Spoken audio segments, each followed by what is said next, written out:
ಅತ್ತತ್ತ ಸರಿ ಇತ್ತತ್ತ ಸರಿ ಬೆಂಕ್ ಬಂತ ಉಷ್ಯ ಗಂಡ ಹೆಸರು ಬಸ್ ಅಂದ್ಲಂತ ಬಕ್ಕಿ ಹಿಂಗ ಸ್ವಲ್ಪ ಒಳಗ ಮಜಾ ಇತ್ತು ಅಂದ್ರೆ ಬಹಳ ಮೆರಗ್ ಬರ್ತದ. ಅಲ್ಲಿ ಕುಂತು ಹೇಳೋದು ಬ್ಯಾರೆ, ಇಲ್ಲಿ ನಿಂತು ಮಾತಾಡೋದು ಬ್ಯಾರೆ. ಇದು ಬ್ರಹ್ಮ ವೇದಿಕೆ ಇರೋಣದ್ರಿಂದ ನಿಮ್ಗೊಂದು ವಿನಂತಿ ಏನು ಅಂತಂದ್ರ, ನಾಳಿನ ದಿವಸ ಹೆಚ್ಚಿನ ಜನಸಂಖ್ಯೆ ಒಳಗೆ ಬರ್ರಿ. ನಾವು 7 ಗಂಟೆ ಕರೆಕ್ಟ್ ಕುಂತಾಗ ಯಾರು ಇರಂಗಿಲ್ಲ. ನೀವು ಬರೇ 8-10 ಮಂದಿ ಅಷ್ಟ ಇರ್ತೇರಿ. ನಾಳೆಗೆ ಒಂದ್ ದಿವಸ ನಾಡ್ದ ಒಂದ್ ದಿವಸ ನಮ್ಮ ಹಣೆ ಬರೋದೇ.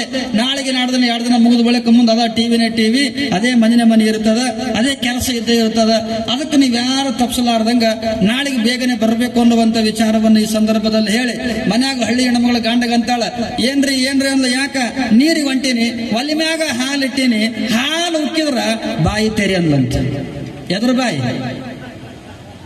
ಯಾವ ಗೊತ್ತಾಗೈತಲ್ಲ, ನಾನೊಂದು ತೀರ ನೀವೊಂದು ತೀರ. ಪುರಾಣದ ವೇದಿಕೆ ಅಂದ್ರೆ ನೀವು ಸಮೀಪ ಇರಬೇಕು, ನಾವು ಸಮೀಪ ಇದ್ರೆ ಗೊತ್ತಾಗ್ತಾವ. ನೀವು ಅಲ್ಲೇ ನಾವಿಲ್ಲಿ ಅಂದಾಗ ಗೊತ್ತಾಗಲ್ಲ. ಯಾರು ಏನು ಸ್ಪಂದನೆ ಮಾಡ್ತಾರೆ, ನಾವು ಕೇಳುವಂತ ಮಾತು ಯಾರಿಗೆ ಗೊತ್ತಾಗುತ್ತೆ ಅನ್ನೋದು ಗೊತ್ತಾಗಂಗಿಲ್ಲ. ಕೊಡಿ ತೆರಿ, ಬಾಯಿ ತೆರಿ ಅನಾನ, ಇದು ಅಡವುಚ್ಚಿತ್ತು ಗಂಡ.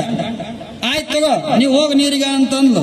ದೊಡ್ಡದು ಒಂದು ಗುಂಡ್ರಕ್ಕೆ ಇಟ್ಟಾಳ, ಒಲಿ ಮ್ಯಾಗ ಹಾಲು 1-2-3 ಲೀಟರ್ ಹಾಲು ಇಟ್ಟಾಳ, ಬೆಂಕಿ ಹಚ್ಚಾಳ ಬುಡಕ, ಮ್ಯಾಗ ಮುಚ್ಚಾಳ ಒಂದು ಏನ್ರಿ ಮ್ಯಾಲೆ ಮುಚ್ಚಾಳ ಎಲ್ಲ ಮಾಡ್ಯಾಳ.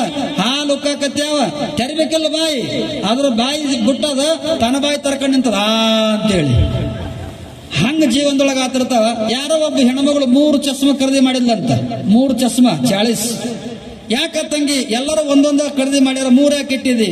ಆಗ ಒಂದು ದೂರ ನೋಡಕ್ಕಂತ, ಒಂದು ದೂರ ನೋಡಕ್ಕ, ಇನ್ನೊಂದು ಅದಕ್ಕ ಒಂದು ಸಮೀಪ ನೋಡಕ್ಕಂತ, ಮತ್ತಿನ್ನೊಂದು ಅದಕ್ಕ ಅವೆರಡ ಕಳೆದ್ರೆ ಹುಡುಕಂತಕ್ಕಿ. ನೋಡಿ ಏಟೇಟ ಮಜಾ ಇರ್ತಾವ. ಅದಕ್ಕೆ ನೀವೆಲ್ಲರೂ ಜೋರಾಗಿ ಚಪ್ಪಾಳೆ ತಟ್ಟು ತಂಗಿ ಒಂದ್ಸಲ. ಯಾವ ಬಹಳ ಮಂದಿ ಬಂದಿರಿ, ನನ್ನ ಅಕ್ಕನ ಬಳಗ ಅಣ್ಣನ ಬಳಗ ಬಹಳ ಮಜಾ ಅದ. ನಮ್ಮಪ್ಪರು ವಿನಂತಿ ಕಳಕಳಿ ಏನದ ಅಂತಂದ್ರ, ಭಕ್ತ ಸಮೂಹ ಬಾಳದ, ದಾಮಿಗಂಜ ಅವ್ರು ಬಿಟ್ಟಾರೆ ಶಾಸ್ತ್ರಿ ಅವ್ರು ಅನ್ನುವಂತ ಮಾತನ್ನು ಹೇಳ್ಯಾರ. ನಾಳೆಗೆ ನೀವೇನೇ ಇರಲಿ, ಆಗ ನಿಮ್ಮೆಲ್ಲ ಸಾಮಗ್ರಿಗಳಂದ್ರೆ ಓಡಾಮ ಸಸ್ಕೊಂಡು ಅಗದಿ ನಾಳೆಗೆ 7 ಗಂಟೆಗಿನ ಕಾರ್ಯಕ್ರಮದಲ್ಲಿ ಬಂದು ಆಗ 9-9:30 ಮುಗಿದು ಬಿಡುತ್ತದ. ನೀವೆಲ್ಲರೂ ಆಗಮಿಸಿ ಕಾರ್ಯಕ್ರಮವನ್ನು ಯಶಸ್ವಿ ಮಾಡಬೇಕು ಅನ್ನುವಂತ ಮಾತನ್ನು ಹೇಳಿ ಮುಂದಿನ ಕಾರ್ಯಕ್ರಮಕ್ಕೆ ಅನುಕೂಲ ಮಾಡಿಕೊಡ್ತೀವಿ.